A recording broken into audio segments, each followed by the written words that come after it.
Good evening. It's Vijay here. Today is Sunday, 2nd November 2025. These are our Sunday reflections on the markets beyond the scope of the day to day fluctuations. We take up a topic and try to, discuss on that. So today, something which is very close to my heart is how the big sharks take over the capital markets and then con the retailers into giving their money and therefore, actually destroying the sanctity of the markets. Now, most of us are aware that the Lenskart IPO is on. In fact, they got oversubscribed on day one with retail subscribing it to one time. So surely, before it closes, it will get oversubscribed many times. But the disturbing questions which this IPO has raised, actually, many IPOs in the past have done worse than this. But this IPO, somewhere, people will get up and question. And this is the first time they've questioned since the last 5 years. Because if you look at 2021, we had IPOs from Zomato. Then we've also had IPOs from this Paytm and this Nika and so on and so forth. We had IPOs from Swiggy, all of them loss making companies, but somehow the market did not bother too much. And after they got listed, they all came down. And recently, we had Urban Company showed again some profits one quarter, and now yesterday the results have come and they are showing losses. Though they can claim in their prospectus, they had mentioned that they may be showing losses. Nobody reads the prospectus in great detail, and they are marketed as some new technology, and therefore those IPOs sail through. Now this IPO has sailed through the Lenskart IPO, and I am fairly certain when it opens, it will open with an upward gap rather than a discount. And all the merchant bankers will say, "See, we left so much on the table for the retail investors to participate." And sooner or later the prices will start coming down. This is a trick which I've seen in the last 30-35 years of my experience in the stock market. Let me take you to the history. Before that, you should know that 22 mutual fund AMC schemes have actually applied, and so half of the Indian mutual fund industry is somewhere connected to this IPO. Very few companies, very few mutual funds like Helios, Quantum, Quant Fund, PPFS have not applied. Today, the mutual fund industry is large. It's about 75.6 trillion, 75 lakh crores. 10 years ago, it was only about 15 lakh, 11 lakh crores. So it has grown about 7 times over the last 10 years. And things have been good because we have not seen any scam in this period. We have not seen also a significant market crash or a bear market, excepting for the brief 3 weeks drop during the COVID. So that is explainable and excusable. But in the interim, the mutual fund industry has grown big. There have a lot of people have trusted. So for the mutual fund, for the AMCs, it's like a golden goose, and it is laying an egg regularly. In fact, more and more eggs it is laying, and then now you have people getting overconfident and people thinking that retail money will keep coming every month, irrespective of what happens globally or locally, and therefore we can skim the money from the retailers. Now, what about the history? See, we were one of the earliest investors in some scheme, UTI's first scheme called US 64. My parents invested it in 1966. US 64 came in 65, and we were the early investors. We got dividends. It ran very smoothly till 1992, when the then so-called big bull among mutual funds, Mr. Fairwani, who was heading UTI, started pumping money through Harshad Mehta into the market. It went well for some time, and then when Harshad Mehta got caught, Fairwani was summoned, and finally Fairwani died. Some people say it is suicide, but we don't know exactly whether it was suicide or whether it was because of stress he died. But 1992 was the first time when the mutual fund industry came into question. Subsequently, the mutual fund industry grew because the private sector mutual funds came in 1993. and we need to have a problem till we came next to 2000. In the dot com boom, all the mutual funds wanted a piece of action, and the tech funds obviously had to invest in, or they were mandated to invest in tech, the tech companies. But there were also a lot of FMCG companies which wanted to invest because they also saw that the overall market was coming down, whereas only the tech IT companies were going up. I remember clearly there was one famous mutual fund manager then who is now considered a guru who is roaming around today giving gyan about how to invest in the market. This gentleman managed a FMCG fund, and instead of investing in HUL, ITC, Colgate Palmolive, he invested in IT stocks. So when the business press questioned him as to how can you invest in IT stocks, he said, "Don't you know that HUL also has got an IT department? So instead of HUL, I would rather invest in the IT company which supplies software and hardware to the to HUL, and say another and some other FMCG companies." What a stupid logic it was. Then the markets crashed, and that FMCG company, FMCG mutual fund, also crashed because of the irresponsible behavior of this mutual fund manager. I will not take his name here, but suffice to say that he's a very famous mutual fund manager who still survives. The fund did not survive. He survives to give Gyan, and he's now managing other funds. And so, these guys, they are basically white collared criminals. Actually, they should have been sent to jail.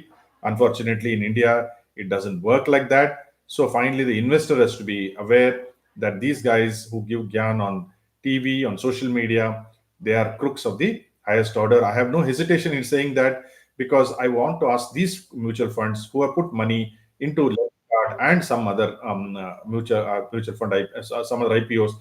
Specifically, let's take the example of Lenskart.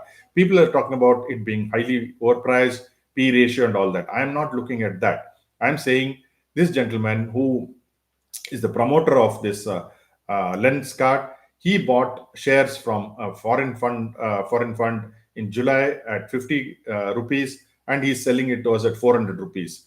Tell me, in which world can a person make 8 times within 4 months? This the mutual funds should have, caught on to it and challenged him and seen that they will not put the hard-earned retail money into it. Now, people say, "Why are you bothered about it? You can get out of the fund, get and don't go to those funds." But you must also note the national pension scheme has got two funds through HDFC and ICICI, and both of them have put money there. So when you trust NPS, National Pension Scheme, it's a government of India scheme, but they allow the mutual fund manager, the private sector mutual fund managers, to manage the scheme. And these guys, HDFC and ICICI, have gone and put money into Lenskart. Now, now we know that apart from Lenskart, we have also had last month we had about 25,000 crores worth of IPOs which came. Good one was the LG Electric, which is trading above the IPO price, whereas Tata Capital is trading around the IPO price. Normally, a Tata company will trade much higher in the secondary market, but that is not so. Then you have the Grow IPO, which is coming, the 7,000 crore IPO. This one, Lenskart, is a 7,500 one. This is about 7,000 crore.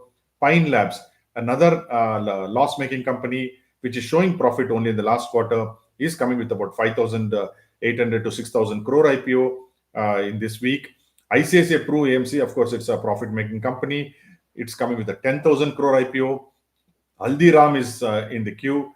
Boat, which makes these earphones and such stuff, that is coming with a 2,000 crore IPO. It's a loss-making company.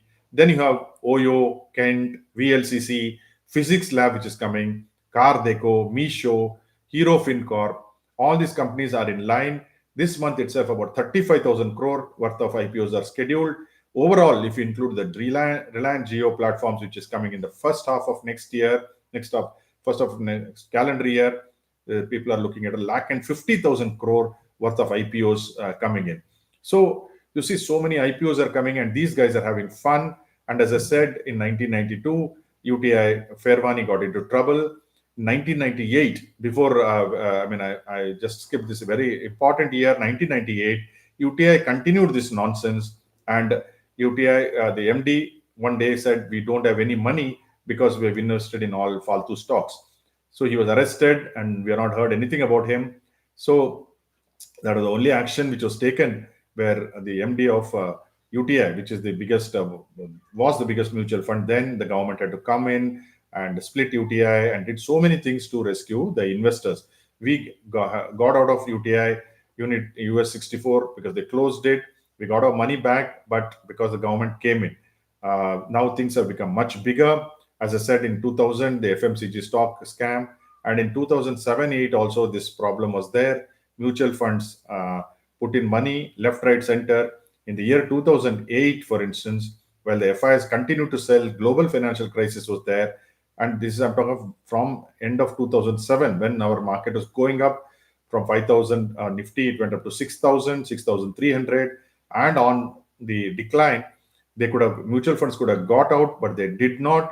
And yeah, there were redemptions in that year. Yet the mutual funds used their surplus and kept on buying and allowed buyers an exit.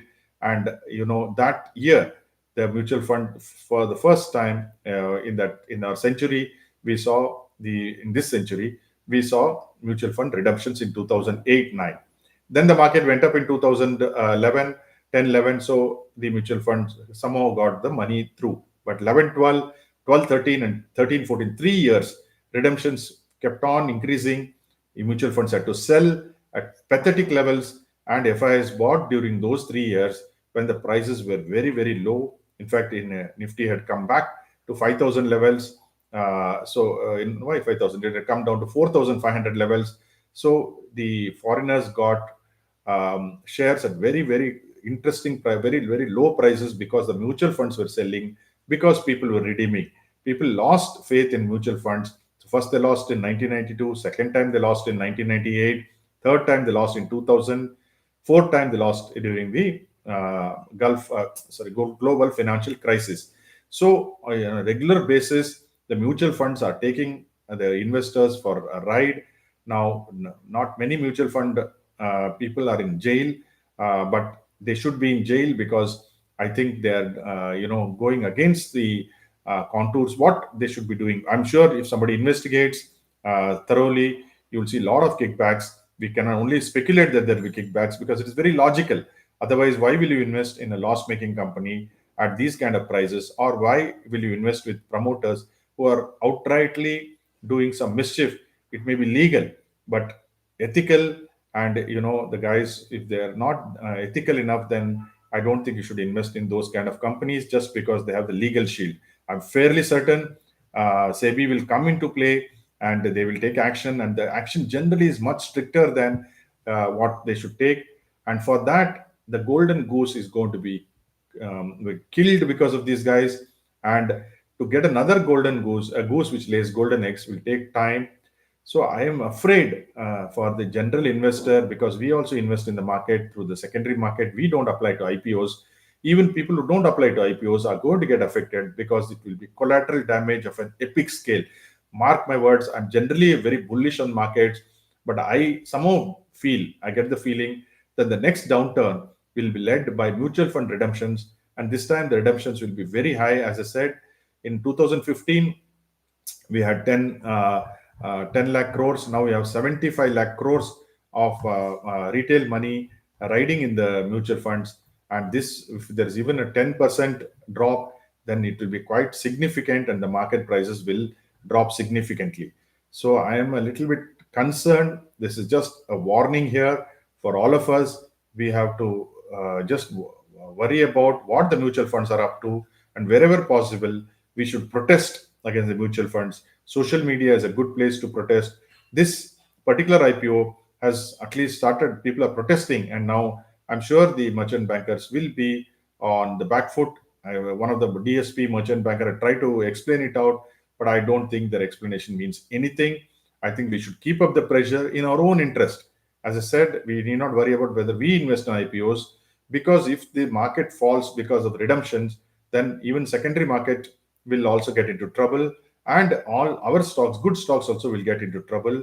Please note, in 2008, India was really not affected directly as far as the financial crisis was concerned, but the stock prices fell 65%. Our Nifty fell 65%, much more than US, which had fallen only 55%. Even stocks like HDFC Bank and HDFC then came down by 60%. So many blue chips also came down. So when there is a global crisis, which is accentuated by redemptions in the mutual funds in India, you will see that kind of fall, which will be unnatural, but we can do nothing because the mutual funds will be forced to sell because redemptions will be on the increasing, will be increasing. As I said, it is not new. It has happened before. We have seen redemptions in the past. We have seen AUM sizes coming down. We have seen negative AUM. Right now, we are seeing only a positive AUM month on month, year on year. But as I said in the past, we have seen 3 continuous years where the negative AUM we've seen, plus we have seen redemptions of this magnitude. So one needs to be very careful, and one needs to protest. I would say, please protest wherever possible so that our voice, retail investors' voice, will be heard, and surely SEBI will take some action. That I'm confident about. So with that, I'm closing this with the hope that things will only get better. So whatever you do, I hope you enjoy the match between South Africa and Indian women World Cup, and hopefully Indian women will win. India will win. And thank you for joining me. Good night.